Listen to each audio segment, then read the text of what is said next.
Le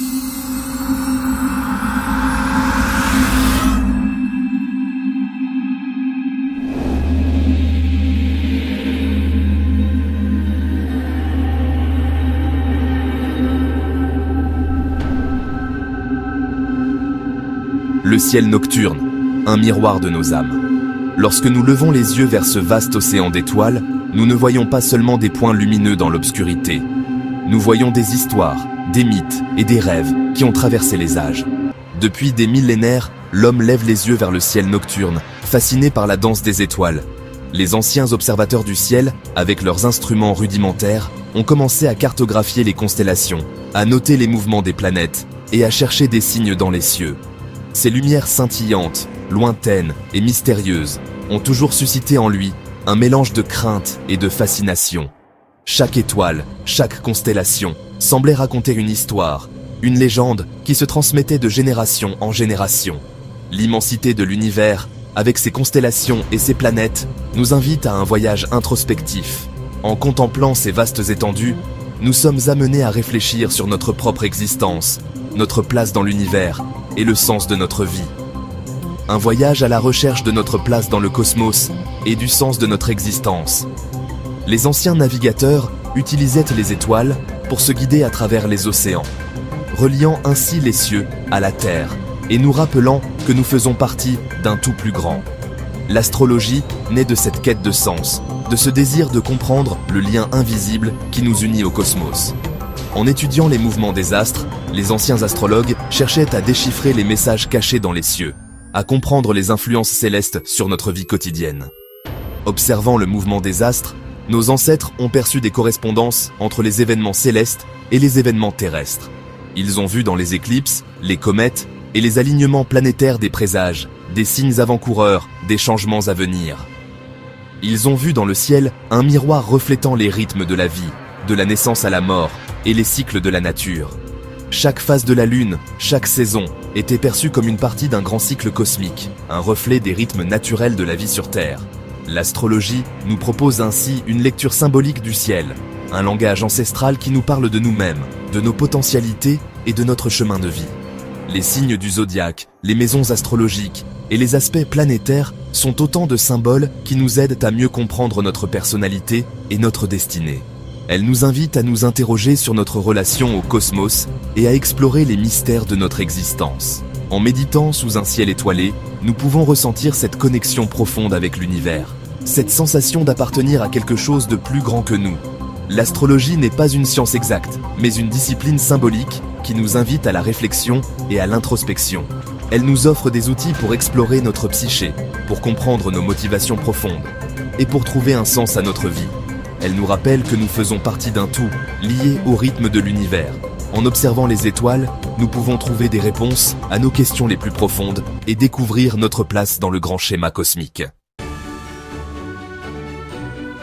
Sous les étoiles de Babylone, la naissance de l'astrologie. C'est ici, dans cette terre ancienne et mystique, que les premiers pas vers la compréhension des cieux ont été faits. Les Babyloniens, avec leur curiosité insatiable et leur dévotion aux dieux, ont commencé à scruter le ciel nocturne, cherchant des réponses aux mystères de l'univers. Notre voyage commence en Mésopotamie, berceau de l'astrologie. Cette région, située entre les fleuves Tigre et Euphrate, était un centre de culture et de savoir. Les Babyloniens ont développé des techniques avancées pour observer et enregistrer les mouvements des étoiles et des planètes. Les Babyloniens, astronomes et mathématiciens hors pair, observèrent le ciel avec une précision remarquable. Ils utilisaient des outils rudimentaires mais ingénieux pour tracer les trajectoires des corps célestes. Leur travail a jeté les bases de l'astronomie moderne. Ils ont été les premiers à identifier les constellations et à suivre le mouvement des planètes.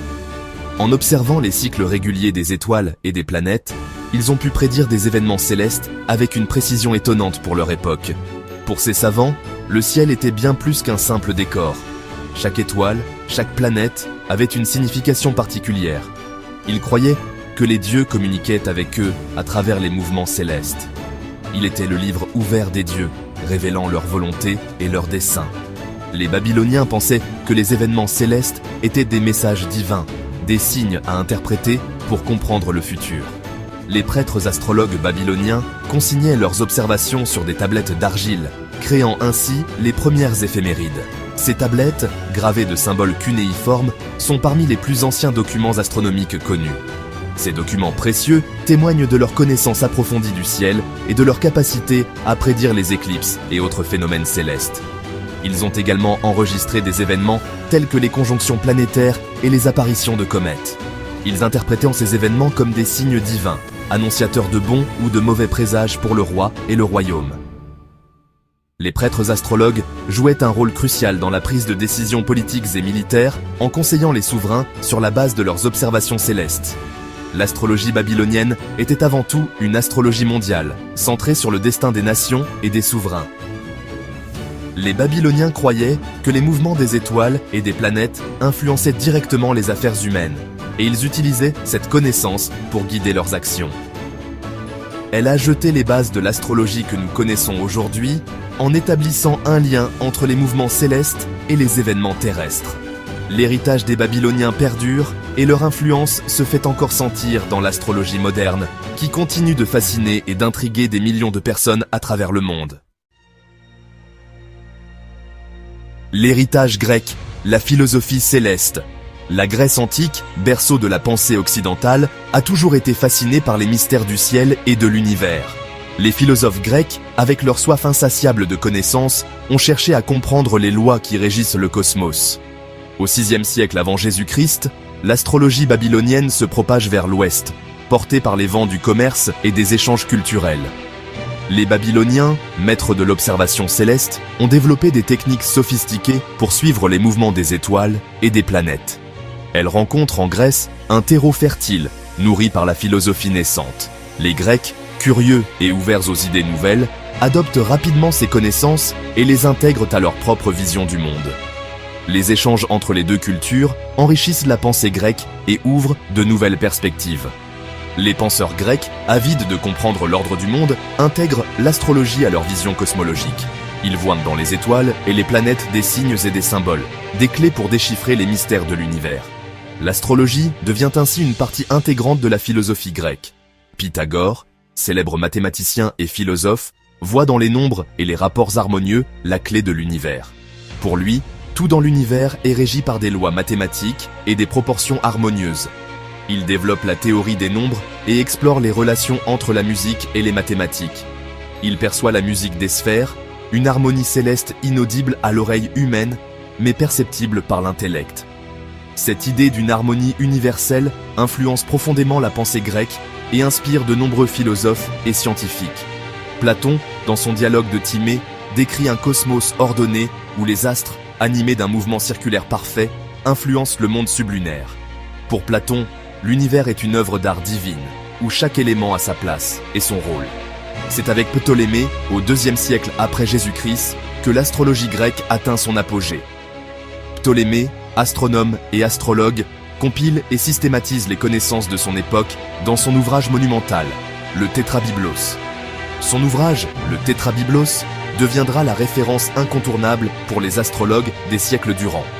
Il y expose une vision cohérente et détaillée de l'influence des astres sur le caractère et le destin des hommes, posant les bases de l'astrologie occidentale.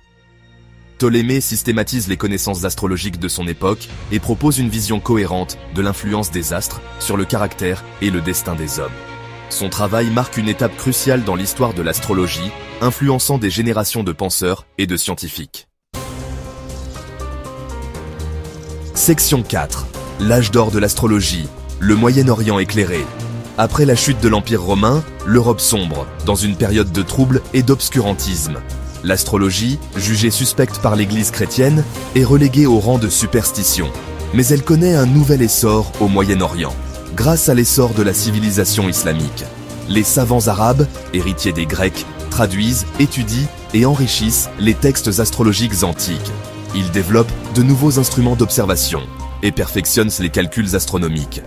Des figures comme Al-Bumassar, Al-Biruni et Al-Kindi marquent de leur empreinte l'histoire de l'astrologie.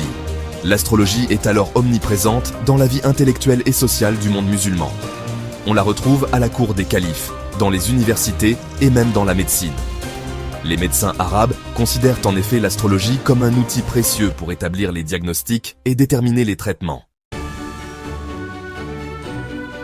Section 5. La Renaissance. Un nouveau souffle pour l'astrologie. Au XIIe siècle, l'Europe redécouvre son héritage antique grâce aux traductions latines des textes arabes.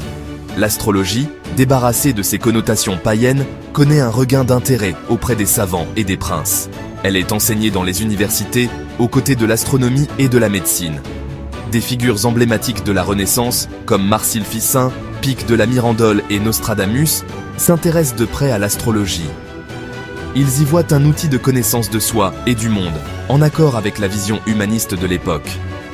L'astrologie est alors perçue comme une science noble, capable de révéler les secrets de la nature et du destin humain. L'invention de l'imprimerie au XVe siècle contribue à la diffusion des ouvrages astrologiques auprès d'un public plus large.